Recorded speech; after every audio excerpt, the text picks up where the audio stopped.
Ngayan, wala na ipatumang age limit sa mga boat mo bisita sa Humay-Humay Catholic Cemetery sa Lapu-Lapu City karong umaabot adlaw sa mga minatay. Samtang Lapu-Lapu City Mayor Junard Ahong Chan gikatak ng muluwat og executive order kabahin niini ning paglugak na sa mga restrictions. Ani ang report.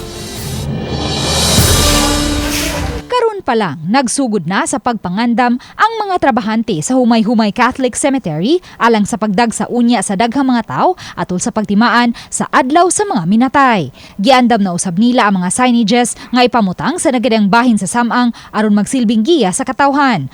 Matod ni Joselito Castañares, usa sa mga nagduma sa Humay-Humay Catholic Cemetery, nga gilauman nila ang pagdagsa sa mas daghang mga tao ning tuiga ilabi na atol sa Nobyembre 1 ug 2 kay mamahimo namang makabisita sa mga samang bisan ang mga bata.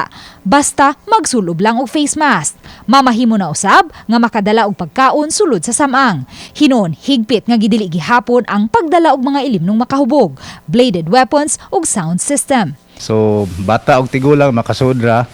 Then doon na tayo tulo kamisa sa buntag, tulo pod kamisa sa hapon, November 1 ug November 2. Wala na limitation. Ang ato lang karon by November 1 ug November 2 until 10 o'clock lang ta.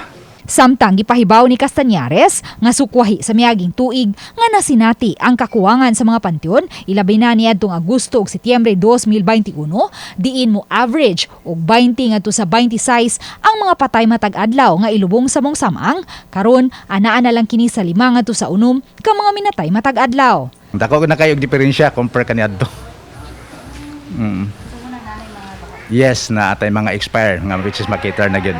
Samtang gitataw ni Lapu-Lapu City Mayor Junard Ahong Chan nga hayan balik sa normal na ang pagbisita sa mga samang sa Lapu-Lapu City karong tuiga kana kun way ipagawas nga resolution ang IATF sa mosunod nga mga adlaw kabahin sa pagtimaan sa adlaw sa mga minatay. For the past years, naman sila ipagawas nga mo nay paagi. But pagkakaroon wala pa, so nagpaabot pa gyud ta. O magkaduol na nya wala gyud. For me, siguro it can be open for everybody. Anyway, we don't have cases anymore, no? And if there's a case magani, it's an ordinary flu na lang. Uban ni Marlon Melgazo, Luan Merondina, Balitang Bisdak.